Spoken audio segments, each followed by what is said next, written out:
It's good to see everybody here this afternoon. I just wanted to encourage Jenna a bit. It could get worse. I don't know, I remember his 50th or 40th or 50th birthday of Bob. We went over to Merritt to celebrate his birthday, and Jackie got him to do some bogus errand in town so that when we showed up, he wouldn't see us. I was working in Comanche at the time, and I was real good friends with the funeral director there, and we took a casket over and put it on his porch right there down in the neighborhood in there where he lived, and had all of these flowers and everything. And so he came back from the little errand that he had to run and saw this casket, happy birthday, with the casket on the porch. So it can't get worse. I'm just saying, it can't get worse. We're going to look at Obadiah. In fact, I've been given permission by Jimmy to preach from the 3rd chapter. David said the 1st chapter a while ago. This is a really interesting book, and so many things about it is really interesting, and I'm not going to go into all of them, but let's take, for instance, the first thing, the audience to whom this prophet speaks. It's not Israel, and that's unique. It is the case. Most people think on Canaan, you start thinking about the Old Testament people and God speaking to them through the prophets, and then everybody else on the planet was just kind of forgotten and not considered. Not the case. Not the case at all. God was the God of everyone. Israel was his special people, and we have a great record of it, but this stands as a testimony, a witness to the fact that God didn't just forget about other people. In fact, and especially, those who were connected with Judah in some way still mattered to him considerably. Edom, from the Edomites, Red, Esau, that was kinfolks to Judah. And God expected them to show some kind of brotherly connection with them. And so a prophet, Obadiah, was sent to them with not so good news. Very much like many of the prophets who went to Israel because of their life and what they were doing. Kind of the same thing here. But Obadiah is going to the Edomites. Okay? That's a unique feature in and of itself. Of course, the other thing, too, that makes it interesting is Obadiah is kind of a ghost on the spectrum. We don't know who he is or where he came from. A lot of people would like to go back and connect him somehow. I think it's 1 Kings chapter 18 with the Obadiah that's there. In part because it is a very flattering thing, or I would say just very encouraging thing to speak of this Obadiah, because he was faithful to God. In chapter 18, 1 Kings 18, verse 3, and they have called Obadiah, who was in charge of his house. Now Obadiah feared the Lord greatly. I mean, you can't very much, say much better than a guy who really fears the Lord. He ended up hiding a bunch of the prophets, so Jezebel couldn't kill him. But this is not the right time frame. So the time frame in which Obadiah prophesies is right after, very likely, the destruction of Jerusalem by Nebuchadnezzar. And of course, if you realize what went on when Nebuchadnezzar came through, Israel was not the only recipient of Nebuchadnezzar's wrath. I mean, he went through and wiped out all kinds of people, and the Edomites were one of them. It just hadn't happened quite yet. But Obadiah went to them to tell them, y'all are about to get stomped. And the reason you're going to get stomped is because of your arrogance and your attitude toward your brethren. Now, those are two major themes, I think, within the prophecy that Obadiah gives to these people. I want you to notice that in verse 3 that David read just a moment ago, in chapter 1, as he said, Obadiah, verse 3, the pride of your heart has deceived you. I've always thought that to be a very ironic phrase. I mean, self-deception is a struggle, it's a problem.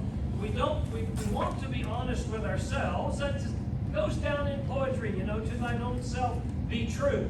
And therefore, we're looking at something that happens regularly to humanity. But in this particular case, it is the fact that the Edomites thought themselves separate and apart and immune to what was going on right over the hills there in Jerusalem, while they knew of and were even a party to some of the evil that befell Jerusalem. Nebuchadnezzar came in 586 BC, and I mean he wiped Jerusalem off the map. He tore Jerusalem down and leveled it, and if you've ever done any study about that city and how large it was, how many people were contained therein, it even happened in stages. There were 3 major assaults to take down this city. It was a huge city. Well, during the course of that, one of the things that happened as they were being attacked, you can imagine people fleeing Jerusalem, trying to go for safety. In verse 10, you would think your compatriots, your brothers from history, would help you out, and quite the opposite happened. In verse 10, they are being judged for the violence against your brother Jacob. Shame shall cover you. In verse 12, you should have not have gazed on the day of your brother in the day of his captivity, nor should you have rejoiced over the children of Judah in the day of their destruction, nor should you have spoken proudly in the day of distress. They did several things wrong, one of which was they were kind of a contributor to the problems that Jerusalem was having, instead of being an aid or an assistance to them. But worse than that, it was their pride. They were talking like, well, that happened to Jerusalem, but that ain't going to happen to me. Now, I'm sure none of us have ever said that, looking at things that have befallen people, things that went wrong in their life, consequences of poor decisions, things like that, and stood back in our self-righteousness and said, well, that could never happen to me. I think that is a warning right here that we should be very careful about how we make judgments like that, thinking ourselves immune from the common everyday problems that everyday people have. Because we are Christians, we are saved, we are forgiven, but we have no less the risk of having problems than anybody else in the world. And I would venture to say that because Satan is not upset with the person lost out there, he's not, going after them. He's already got them. The ones he's going to attack and tempt and cause to fall are ourselves, Christians, faithful. We're the ones he's going after. We should never get to a point where we think, well, let Paul say it better than I could. To him who thinks he stands, take heed lest he fall. We have to realize that we are susceptible, and that when someone else falls, we need to look at them in their fall with a perspective, understanding we too could fall, we too could make mistakes and errors. And so therefore, that being the case, Edom was being judged for that. But the real kicker, and it's stated several times in this chapter, their pride got the better of them. And I don't want to go into the geography and topography of Edom and where they live, but they had some pretty rough country in which they lived, and thought, because of the country they were in, they would be protected. Such is not the case. In fact, their undoing would be so severe that it is stated in the last part of verse 18 in this book, and no survivor shall remain of the house of Esau, for the Lord has spoken. Now, I love heretics and the way they cherry-pick the Bible to try to find error. I've heard people use this text and say, well, after Nebuchadnezzar, they still were a people. As a matter of fact, when the Nebuchadnezzars came in and ran the Edomites out of their own country, the Edomites went a little bit south and became known what was the Idumeans. And Idumeans were still the Edomites, basically. And we find the Idumeans all the way into the time of Christ. Herod was an Idumean. And so we still find the children of Israel. But what's really ironic is that while they were mocking Israel and not coming to their aid during this time when Nebuchadnezzar attacked and decimated Israel, guess what? They were supporting Israel in AD 70 when Titus came in with the Romans. And guess what happened? Esau dropped off the map, never to be seen or heard of again as a people. Very much like the Jews were scattered, decimated, and never were a Jewish nation again. And by the way, as a caveat, the Jewish nation that exists is national, not some people of God over there in Israel right now, near Palestine.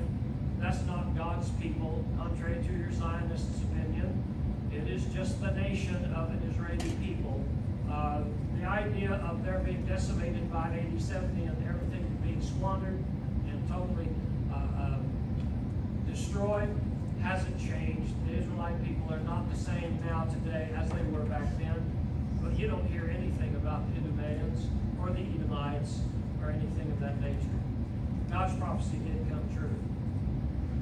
One of the takeaways from the whole picture of Obadiah, there's just a ton of things I would love to go into, and I won't because it'll just go on forever. But let me say this. We should never think, and we should often communicate this to friends and people. God knows what's going on in your life. Even this was not his people, he was well aware of everything going on in the Edomite nation. He was also aware of what they were doing that they shouldn't be doing, what they should have been doing. Therefore, that implies there are rules of conduct and behavior. Even if you're not a Christian, there are rules and conduct and behavior about which you will be judged.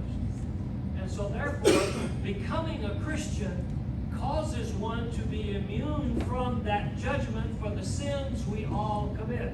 It's just one more reason to be a Christian.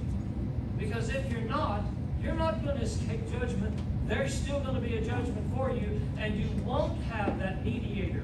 You won't have the blood of Christ covering you at that judgment seat. That's the reason to be a Christian. Not because it makes you something you're not because you're human, because it makes you something you can be in the eternal life that we're looking forward to. Folks, God knows what's going on in our life. He is aware of everything. This prophecy, very short, very brief, kind of hit the nail on the head, be done with it, is still very effective for us today to take our lessons from, and knowing we should not be prideful. We should never rejoice when someone else suffers for wrongdoing that they have even created on their own. And certainly it ought to be the case that we know that God knows all of what's going on. And He loves everybody. In fact, He loved the Edomites enough to tell them and warn them. Y'all need to change what you're doing, because what you're doing is not right. So, if your life's not right, we offer an invitation to correct that. We need to understand that God knows what's going on in our life. And so if something's wrong, you need to change it. If we can help at all, we always offer that invitation in song. Won't you stand with us?